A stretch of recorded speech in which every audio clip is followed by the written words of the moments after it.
നമസ്കാരം.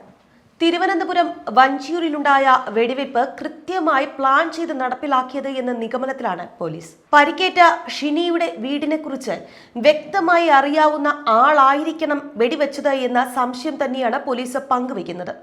ഷിനിയോടോ കുടുംബത്തോടോ ഉള്ള വ്യക്തിവൈരാഗ്യമാണ് എന്ന നിഗമനവും പോലീസ് പങ്കുവയ്ക്കുന്നുണ്ട്. ഷിനി വീട്ടിലുണ്ട് എന്ന് അറിഞ്ഞു തന്നെയാണ് ഇന്നലെ രാവിലെ 8:30 മണിയോടുകൂടി ആക്രമണത്തിന് തെരഞ്ഞെടുത്തത് എന്നും പോലീസ് സംശയിക്കുന്നു.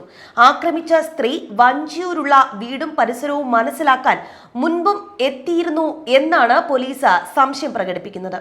പ്രതിക്കായി വിവിധ സംഘങ്ങളായി തിരിഞ്ഞാണ് പോലീസ് അന്വേഷണം നടക്കുന്നത്.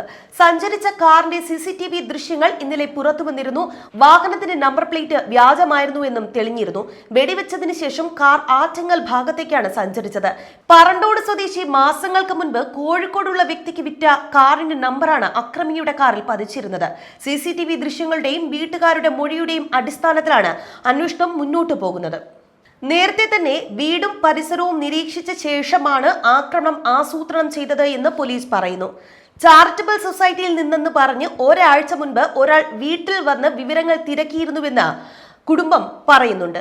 കഴിഞ്ഞ 3-4 ദിവസം മുമ്പേ ഇവിടെ വട്ടിയൂർക്കാവുന്നോ എവിടുന്നോ പേര് പറഞ്ഞു ഒരു പയ്യൻ ലീൻ ആൻഡ് തിൻ, അവൻ ഏതോ ഓർഫനേജിൻ്റെ ആളാണ്, എന്തെങ്കിലും കോൺട്രിബ്യൂഷൻ കൊടുക്കണം എന്ന് പറഞ്ഞു വന്നിരുന്നു. അപ്പോൾ വൈഫിന് ഇന്ന് 10 ദിവസം കഷ്ടിച്ചാവുന്നേ ഉള്ളൂ.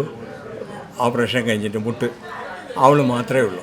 ഈ മണ്ടച്ചാരൻ എന്ത് ചെയ്തു, ഇവിടെ വന്ന് പറഞ്ഞു, ഇപ്പോൾ എനിക്കിങ്ങനെ ഓപ്പറേഷൻ കഴിഞ്ഞ് ഞാൻ കിടക്കേണ്ട, എനിക്ക് നടക്കാനൊക്കെ വലിയ ബുദ്ധിമുട്ടുണ്ട്, വേറെ ആരുമില്ല, ഞാൻ ഒറ്റയ്ക്കേ ഉള്ളൂ എന്ന് പറഞ്ഞതായിട്ട് ഇവരിപ്പോൾ പറയുന്നു.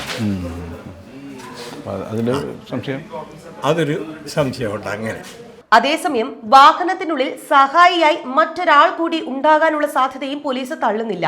ഷിനിയുടെ വീട്ടിലേക്കുള്ളത് കഷ്ടിച്ച കാർ കയറുന്ന ഇടുങ്ങിയ റോഡാണ്. വാഹനം ഇതിന് പുറത്ത് പ്രധാന റോഡിൽ പാർക്ക് ചെയ്ത ശേഷം 200 മീറ്ററോളം നടന്നാണ് വെടിയുതിർത്ത സ്ത്രീ എത്തിയിട്ടുള്ളത്. ഇവർ കയ്യിൽ ഒരു കവറും ഒപ്പിടാൻ എന്ന പേരിൽ വലിയൊരു പേപ്പറും സൂക്ഷിച്ചിരുന്നുവെന്നും കുടുംബാംഗങ്ങൾ പറയുന്നു.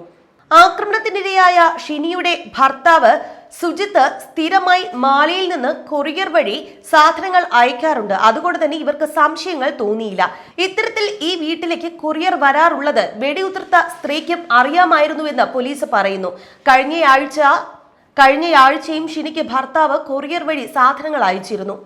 ആദ്യം പുറത്തു വന്ന ഷിനിയുടെ ഭർത്തൃപിതാവ് ഭാസ്കരൻ നായരോട് ഷിനി ഇല്ലേ എന്ന് തിരക്കി ഷിനി വീട്ടിലുണ്ട് എന്ന് ഉറപ്പുവരുത്തി. ഇതിനുശേഷമാണ് ഒപ്പിടാൻ പേനയുമായി വരാൻ ആവശ്യപ്പെട്ടത്. തുടർന്നാണ് ജീൻസിന്റെ പോക്കറ്റിൽ സൂക്ഷിച്ചിരുന്ന എയർ പിസ്റ്റൾ എടുത്ത് വെടിയുതിർത്തത്. തുടർന്ന് വീടിനകത്തേക്ക് നോക്കിക്കൊണ്ട് ചുവരിലേക്ക് 2 തവണ വെടിയുതിർത്തു. എന്നിട്ടാണ് രക്ഷപ്പെട്ടത്. എന്തായാലും അക്രമി ഒരു സ്ത്രീയാണ് എന്ന നിഗമനത്തിൽ തന്നെയാണ് അന്വേഷണം ഇപ്പോൾ മുന്നോട്ട് പോകുന്നത്. എത്രയും വേഗം പ്രതിയെ പിടികൂടാൻ സാധിക്കുമെന്ന് തന്നെയാണ് പോലീസ് പറയുന്നത്.